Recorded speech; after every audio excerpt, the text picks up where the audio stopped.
आज बिल्कुल कत्ल का ये एक इंतहाई अफसोसनाक वाक़या थाना खैरी की हदूद में वाक़ अबूबकर टाउन में 4 जून को पेश आया था, जहां मुलज़िम जिसका नाम अनस बताया जाता है ने पिस्टल से फायर मारकर मेट्रो की तालबा अरीशा अरूज को कत्ल कर दिया था और मौका से फरार हो गया था, जिसको अब थाना खैरी पुलिस ने गिरफ्तार कर लिया है। मुलज़िम तवील अरसा से मकतूला तालबा अरीशा अरूज को दोस्ती के लिए तंग कर रहा था और इस ज़िमन में तालबा अरीशा ने अपने घर अपने वालिदैन और अपने भाइयों को भी बता रखा था। मकतूला के वालिदैन भी मुलज़िम को इस हवाले से मना करते रहे। मुलज़िम के वालिदैन को भी मुसलसल अपनी बेटी को तंग करने बारे इन्फॉर्म करते रहे।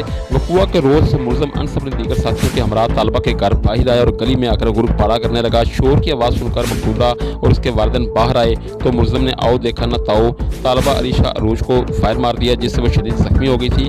तालबा को फौरी तौर पर अस्पताल पहुँचाया गया था, जहाँ वो ज़िंदगी और मौत की कशमकश में रहने के बाद इंतकाल कर गई थी। मुलज़िम को गिरफ्तार करने पर शहर के अवामी समाजी हलकों मकतूला अरीशा अरूज के वुस्ता ने CPO गोहर मुश्ताक भुट्टा, DSP खालिद गुज्जर, SHO ख्याली निसार अहमद से इजहार तशक्कुर किया है। जी।